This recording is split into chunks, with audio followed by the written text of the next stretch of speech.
Yilning eng yaxshi axborot kutubxona mutaxassisi 2025 ko'rik tanlovining hududiy bosqichi bo'lib o'tdi. Viloyatimizning barcha shahar va tumanlardan kelgan mutaxassislar 4 ta shart asosida o'z bilimlarini sinovdan o'tkazishdi va noyabr oyida bo'lib o'tishi kutilayotgan respublika bosqichiga eng kuchlilar saralandi.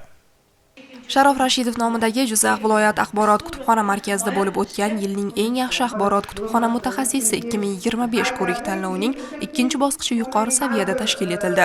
Ko'rik tanlovda 20 nafar mutaxassis 4 ta shart orqali sinovdan o'tkazildi. Birinchi shartda ishtirokchilardan kitoblarni interaktiv usullarda targ'ib qilish so'raldi. Shartni bajarish jarayonida ishtirokchilar o'zlari tanlagan adabiyotlarni ijodiy va interaktiv usullar yordamida ko'rsatib berdi.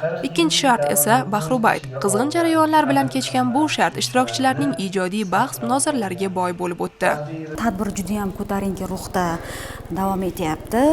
Bu tadbirdan maqsad biz kutubxonachilarni yana ham bilimlarimizni oshirishga va sohamizga juda ham katta e'tiborlar berilayotganini ko'rsatish maqsadida tashkil qilinmoqda. Men bu tadbirdan qatnashayotganim uchun juda ham xursandman. Uchinchi shartda ishtirokchilardan kutubxonada amalga oshirilgan loyiha taqdimoti so'raldi. Unga ko'ra, ishtirokchilar o'z amaliy loyihalarini sodda, aniq va kreativ tarzda taqdim etishdi. To'rtinchi shart esa test sinovlari, kutubxonachilik sohasi, mantiqiy savollar va huquqiy savodxonlik bo'yicha 20 ta testga ishtirokchilar javob berish orqali o'z bilimlarini namoyon etishdi. Qiziqarli voqealar, jarayonlar kechyapti. Men ham o'zimni chiroyli bir buktrilerim bilan qatnashgandim. Albatta hakamlar hay'atiga juda ham yoqdi.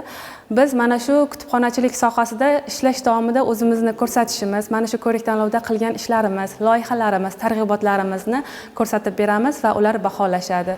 Bu albatta kitobxonlar oldida o'zimizni yuksak vazifamiz, qilayotgan ishlarimizni rivojini ko'rsatishda bir yordamchi, ko'makchi debocha desak mubolag'a bo'lmaydi. Yilning eng yaxshi axborot kutubxona mutaxassisi 2025 ko'rik tanlovining viloyat bosqichida 4 ta shart asosida bellashgan ishtirokchilarning ballari hisoblanib, 3-o'rinni Mirzacho'l tumanidan qatnashgan ishtirokchi egalladi. 2-o'rin Do'stlik tumani sharafini himoya qilgan ishtirokchiga nasib qildi. 1-o'rinni esa Jizzax viloyat axborot kutubxona markazining xodimi egalladi.